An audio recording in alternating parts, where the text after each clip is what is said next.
चला तर मग आता बनवूया हॉटेलसारखी साबुदाणा उसळ। तर आधी शेंगदाणे भाजून घेत आहे। हिरवी मिरची आणि शेंगदाणे मिक्सरमध्ये एकत्र करून काढून घेत आहे।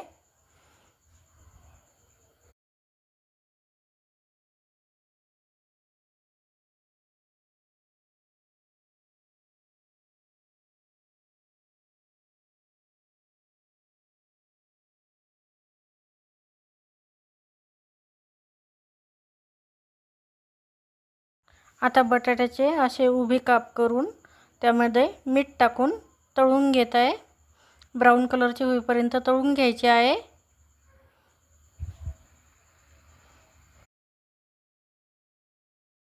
तर आता बटाटे ब्राऊन कलरचे झाल्यानंतर ते एका प्लेटमध्ये काढून आधी मिरची तळून घ्यायची आहे। आता ही मिरची तळून झाली, यामध्ये कढीपत्ता टाकत आहे।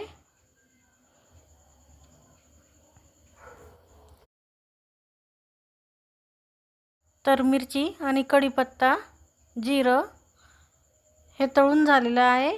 आता यामध्ये जे ब्राऊन कलरचा बटाटा होता झालेला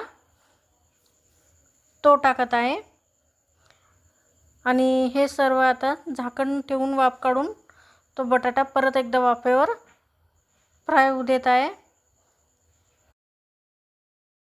तर आता इथे हिरवी मिरची आणि शेंगदाण्याचा कूट एकत्र बारीक केलेला होता ते साबुदाण्यामध्ये मीठ आणि थोडंसं तिखट टाकून एकत्र करून परत एकदा थोडंसं तेल टाकून कढईमध्ये फ्राय करत आहे। तर बघा आता साबुदाणा उसळ आता तयार आहे। तर रेसिपी कशी वाटली ते नक्कीच सांगा आणि व्हिडिओ आवडल्यास लाईक आणि कमेंट करा आणि सबस्क्राईब करायला विसरू नका। तुम्ही पण बनवून बघा अशा प्रकारची साबुदाणा उसळ, तुम्हालाही नक्कीच आवडेल।